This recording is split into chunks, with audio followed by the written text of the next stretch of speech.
wait for it. There we go. 3, 2, and 1. Well, Mayor Mike, once again, joining us live from the Mayor's Palace down there in Stevens Point. Appreciate you making some time here for us. Post Riverfront Rendezvous. I see you are no worse for the wear right now at this point. So I commend you for that. And of course, as always, thank you for joining us here on Mayor's So far, so good. You know, sitting up here in our ivory tower, I'm able to survey all that the sun shines on, just like the Lion King. And I thank you for joining us and allowing us to speak to common folk. Indeed. It's killing me. For those of you that don't know, we like to joke here on Mayor's Monday. Okay, I got to show you something. When Mike Wiza is involved. I don't know if you can see this. This is my multi-pass. This is actually what gets Mike Wiza into any city office building, any city area in the city that he wants to, right? Exactly. Yeah, you get the key to the city. From now on, everybody gets multi-pass. There is a certain sector of the 40 some people or so that will watch this that are laughing right now. Most of them probably don't know. And the other maybe quarter are just like, that's the Mayor Mike I know. And that's the Mike from WSAU. That Bruce Willis fans, Mila Jovovich, Gary Oldman. Yeah. Ooh, now you're talking. We're referring to The Fifth Element. But yeah, a friend of mine actually made a bunch of these for us. It's pretty cool. Okay. So Riverfront was a huge success. Arguably, I think we had the best fireworks show that we've ever had here, and very likely the best fireworks show in all of central Wisconsin. We partnered with Festival Foods this year, who recently took over some of the Triggs, grocery stores. And one thing they like to do is they like to partner with the communities to do festival fireworks. So they made a significant donation, which allowed us to do fireworks even bigger and better than last year. Of course, we had headliners like Here Come the Mummies and all sorts of activities going on for the kids, the Lumberjack show. It was a tremendous festival. And of course, the parade, 4th of July parade on the 4th of July at noon down Main Street. That was another big success. I can't thank everyone enough. The volunteers who put it together. Joe Alexander single-handedly is kind of organizing the 4th of July parade these days. And him and his team of volunteers did a bang-up job. Lots of candy for the kids. I got to imagine dental bills are going to be going through the roof here shortly. Right. But Sheriff Lucas and myself were in the M&M vehicle, dressed up as M&Ms, handing out M&Ms. So yeah, if you missed it, there's probably someone with a video out there somewhere you can get the recap. And I occasionally have to drive the WSAU Jeep Patriot in these events. Stevens Point one's my favorite. Yeah. It's a little nerve-wracking at times, I'll say, when you get down to the really narrow portion of Main Street. You're like, okay, I'm very, very against running into anybody, but to be there and see the way the community comes together like that for something like this and to be a part of it is really cool. And it's one of the reasons I like being here in central Wisconsin. And Mike, I know the parade is one thing that Stevens Point has been proud of, not for just the last few years, but for decades. You recently came into some footage of these events going back to the days when cameras were first come out and this 8mm stuff. Yeah. Was just coming into its own. So this is something that goes back generations in point. Yeah, absolutely. And this was for our centennial. When we were 100 years old, you're referring to that 8mm footage that was recently uncovered by a man up north near Tomahawk. And he allowed me to make a copy of it. So that's available on our YouTube channel. If you go to the Stevens Point YouTube channel, you should be able to find that there. That was pretty tremendous. And of course, the Spirit helicopter flyover right before the parade, that was impressive as always. We couldn't get any Air Force jets or anything to fly over, but a helicopter flyover is still pretty darn cool. Indeed. And again, it's the things that like this that make central Wisconsin the great place that it is. And as we get kind of down to business here, first off, a couple of things that everybody in Stevens Point is talking about these days. First off, we'll go with a project, the Business 51 redesign project, which is on hold right now, because you are going to be having and correct me if I'm wrong on the language on this, because we do want to get this right. You're going to be having a binding referendum that will go on the ballot with the August primary. Is that correct? That is correct. Absentee ballots have already been mailed out, and everyone within the city of Stevens Point who is an eligible voter has an opportunity to weigh in on this. We've been dealing with this project of Business 51 for several years already. The road is becoming past its useful life, and we're looking at a rebuild. We rebuild roads every year. This one's significant because we're looking at from the north end of town all the way to the south end of town, the whole stretch being redone. Well, council had asked the architects and the engineers to see what we can do for improving safety.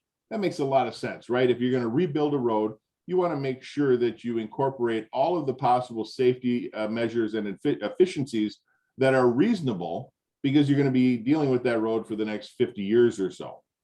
So when the design came through, some of the business owners and people on the south side in particular had some concerns about a proposed narrowing of Business 51. Now, if you look at Business 51 all the way through Clover and Whiting, they've expanded.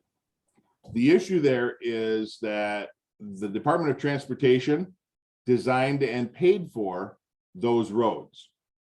In 2005, the city of Stevens Point took a buyout from the Department of Transportation, and in exchange for several $1 million, agreed to maintain Business 51 in perpetuity. That was a bad decision, because now the project is costing us well over $50 million, and it's become political. When the Department of Transportation does it, it's not political. They design it how they feel it should be designed, and that's how they build it. The city of Stevens Point, the alderpersons wanted a road narrowing. What a road narrowing does, and I'm using only some of the examples, is it slows down traffic. It provides a buffer between cars and pedestrians. Right now, in many stretches of Business 51, the road is right next to the sidewalk, to the point where I've heard truck drivers say that they avoid traveling in the right lane because they get so close to telephone poles that they think they're going to break off their side view mirrors. The lanes are narrower than what is today's standards. And we have a couple of options. One is purchase a lot of right-of-way like they did in Plover and Whiting, and build out the road to meet all of the requirements in that footprint. Another option is to acquire minimal right-of-way to meet the very basic minimum standards of today, which would, in the south section, would require a foot or two on each side of the road, and stay with the very minimums. The other option, of course, would be to take the existing footprint with very little, almost no additional right-of-way requirements, and make the lanes wider, but reduce the number of lanes. So instead of having 2 lanes in each direction with the occasional turn lane, this would have 1 lane in each direction with a center turn lane, and then right turn lanes where needed on the road. Council chose to go with the 3-lane design, which includes a roundabout at 4th Avenue and Division Street, which I personally don't think is going to work. We have 600 people crossing that intersection every single day. Roundabouts are designed to keep traffic moving, so I think it's going to be a challenge to have both pedestrians and vehicles trying to utilize that intersection, which is huge. It's very busy. I think the idea of signals is probably the most efficient way to keep a smooth flow for both pedestrians and automobiles, but we're looking into possible alternatives. Anyway, some of the businesses and citizens got together and said, listen, we don't like this design. By reducing the number of lanes, you are going to slow traffic down to the point where people are going to stop using that stretch of road, and our businesses are on that stretch of road. So by having less cars, I will effectively have less customers. I don't know whether that's true or not, but they banded together and asked the council to look at alternatives. council decided to go forward with 30% design, which I believe angered some of those people that wanted a slowdown or a pause. And they proceeded to get enough signatures to put a question on the ballot. Now, the question, depending on who you ask, will relate to Business 51, but it also relates to every other transportation project within the city that's more than $1 million. So they collected enough signatures, and council had the opportunity to enact it right away or let it go to a public referendum. Council chose to let it go to a public referendum, and it will be on the ballot for the August 9th election. The question roughly states, should the city of Stevens Point require another public referendum for every transportation project greater than $1 million? Yes or no? If yes prevails, that means every transportation project we have greater than $1 million, there haven't been many, but we've been consolidating projects recently. I think we've had 7 or 8 in the last 7 or 8 years. But roads are getting more and more expensive. Our capital budget usually has $1.5 million to $2 million in new road projects, which means that would have to go to a public referendum. Even though it's not related specifically to Business 51, the way the question is worded would require it. So that really slows us down in the process. If Michael Leichner wants to come to the city of Stevens Point and build a widget factory out in the middle of our East Park Commerce Center, and you need a road to go out there, that road costs more than $1 million. I can say, great, Mr. Leichner, we'd love to have you and your $40 million factory and 250 jobs, but I can't give you an answer on the road until after we have a public vote in November. You as a developer, are you going to wait for that? I know I wouldn't. I'm going to go to the next town over who doesn't have all that red tape. So there's also notions that if you vote no, that your taxes won't go up. That's likely not true either. Unless they're the great Karnak and Johnny Carson has been reincarnated. No one can foretell the future, but I can tell you generally, has your tax bill ever gone down? So voting yes or no will likely not guarantee lower taxes. There's also rumors that if we don't do it this certain way, we won't get a grant. That also is false. It's a sliding scale. And in talking with the Department of Transportation, the only thing that almost guarantees us to not get a grant is rebuilding it exactly as is. Now, we would never do that. We want to make some improvements. So we have a scale of what we would and would not be eligible for. And also, rebuilding the road in the current design that's approved does not guarantee us a grant either.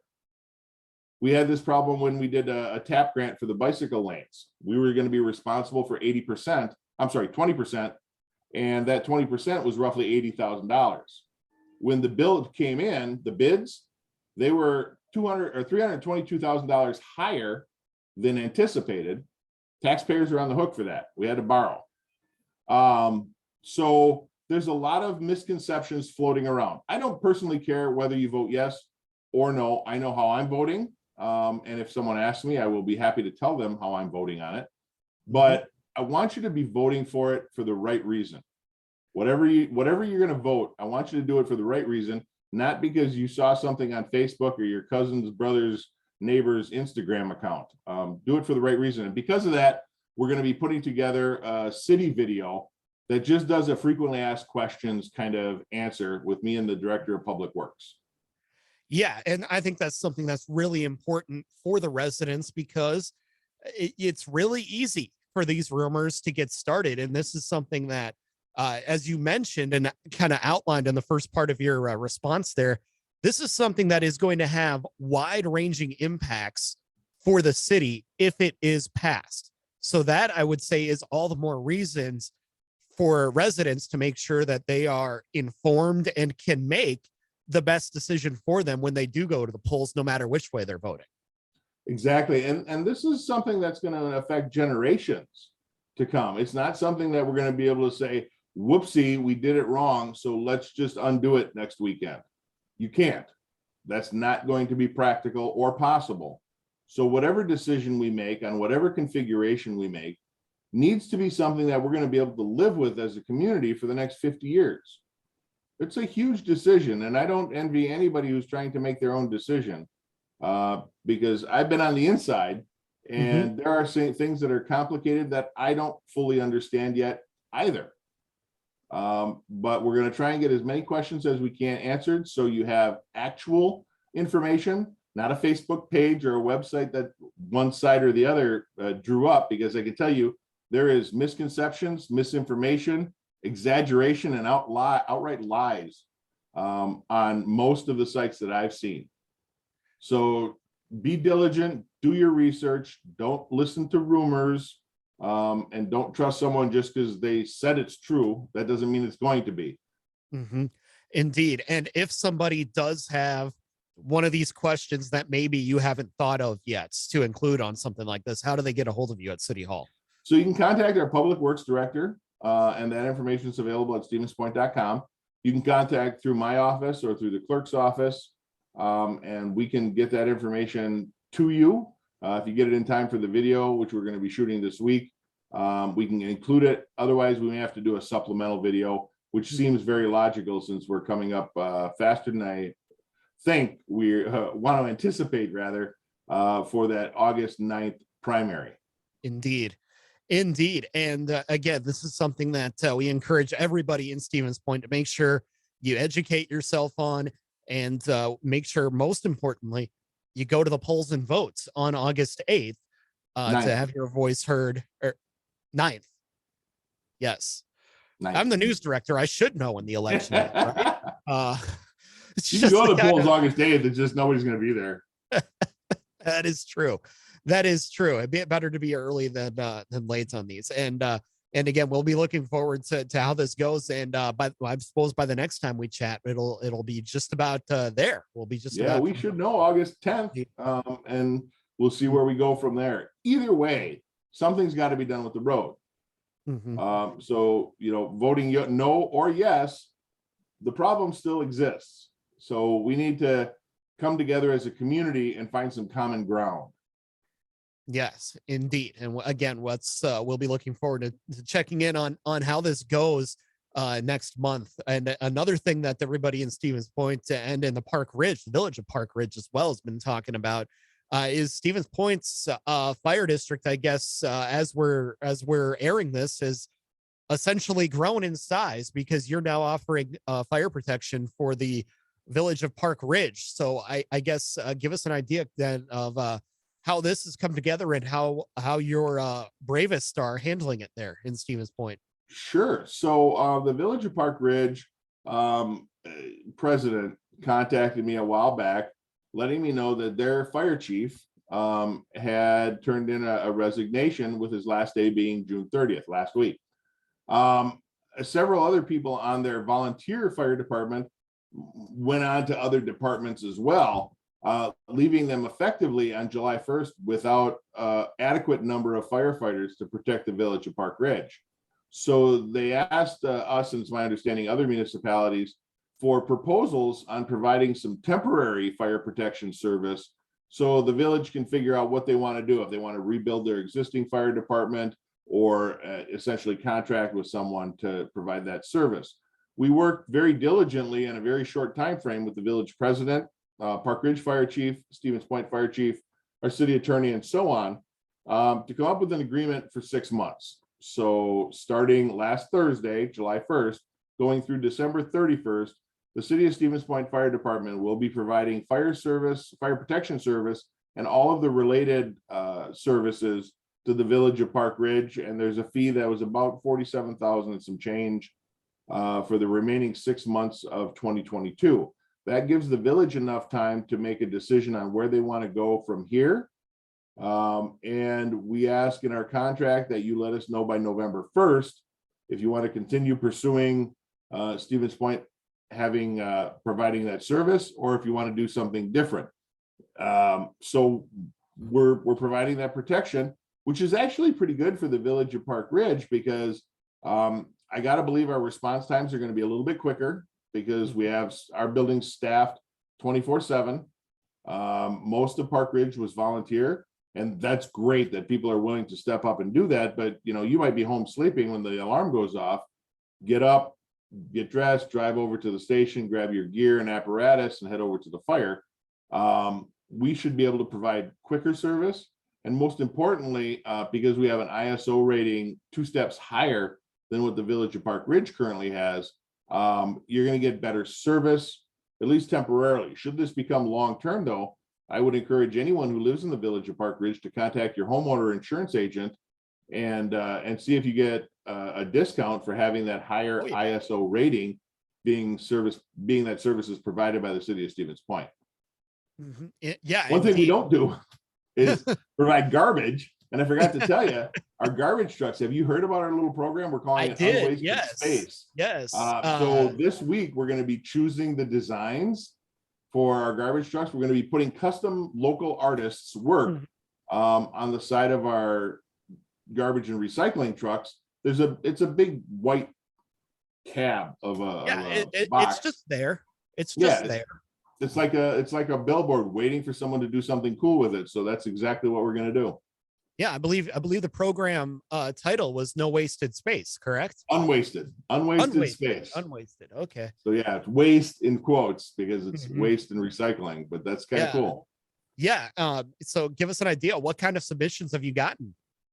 Well, I hate to give them out because we're meeting as a team to decide which 5 or 6 that we want to go to and turn them into the big 4-foot by 8-foot designs. But I got to tell you, we've gotten everything from photographs taken by adults to drawings. There was a 12-year-old that submitted a drawing that I think is kind of cool, and some local artists that you probably have seen already. And there's some really, really cool designs. So I'm excited to get these on the truck and let people share them and experience them the same way we have. Indeed. And I look forward to seeing them in action as well. And in another point of pride for the community of Stevens Point. Speaking of which, we do want to leave you on one good note that you are greatly looking forward to. We are now officially inside of 365 days to the 2023 U.S. Senior Open Championship at Century World in Stevens Point, broadcast live nationally on NBC, worldwide on multiple other outlets, including ESPN and Fox. Hotel rooms going to be booked from Appleton to Wausau to maybe even Merrill. And who knows, Portage might be involved as well. Yeah. What is the preparation stage that we are at right now? Where are we at in preparing for this event? Because it's going to be here before we know it. Well, I saw an infomercial about this belt that you can wear that adjusts your swing. So I bought one of those in preparation. So I'm able to at least compete with some of these USGA championship people. It is the Senior Open and I qualify. So I'm hoping that they'll let me in as a walk-on. Oh yeah. But no, we've been working. Actually, the word is sponsor exemption. That's the sponsor exemption. Well, I could be sponsored by Leichner Widget Factory. I don't know if we got that in the budget right now. Really? Oh, Jesus. You're smashing my dreams, buddy. Seriously, we've been working on this now for quite a while. As you can imagine, it's not to say it's a big event, a huge event, an extremely large event is so much of an understatement. I mean, we are literally talking about tens of thousands of people between spectators and the golfers and their crews, their assistants, everybody that needs to put this thing together. We're going so far as to allow short-term rental options available temporarily to make sure that all of the people joining us for this massive event have places to stay. We've been working with our utility departments, our streets department, the airport, police, fire, emergency services, because you said we're within 365 days. Well, we just got done with our largest summer festival of the year, which is going to be right at the end of this USGA Men's Senior Open. So we will have not only our largest festival, but this internationally televised competition that's going to be bringing in tens of thousands of people and they're going to be watching in hundreds of countries. So I can't even put into words how big this is going to be, but Century has their team. They actually have professionals coming in from the USGA that are residing in town now to make sure that all of the things that are going to be dealt with are on a smooth course. Little things that you think of, like lighting and emergency services, having an ambulance on standby, making sure that traffic is rerouted properly so people coming from airports are able to drive into the area, get off on the proper exit, and find their way to the golf course. Wayfinding signages, parking with 50 to 70,000 people. That's a lot of vehicles potentially. So we're working on some other sites to allow off-site parking and shuttle bus coordination. These guys are so professional that it's coming along very smooth so far.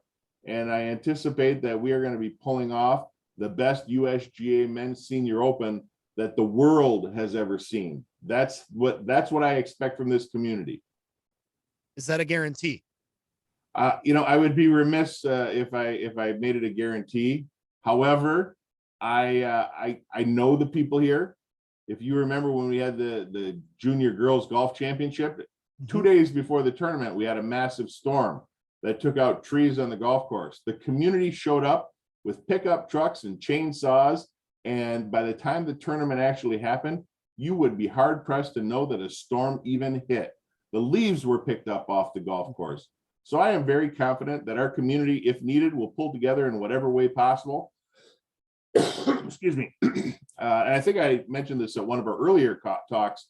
Sure. We're looking at like 1,200 to 1,500 volunteers. Mm-hmm. So, if you're interested in helping out, reach out. You can go to the Century Golf website. There's a link on there to sign up for volunteers, and we certainly could use your help. We are going to pull off this USGA Men's Senior Open without a hitch. But if there is a hiccup, I am quite sure that our community stands ready to help in whatever way possible so we can make sure that everyone has the best time. I like it. Let's leave it at that. Bold statement, Cotton. Let's see if that pays off. Mayor Mike Wiza, dropping the mic. There you go. Appreciate it. All right. See you later.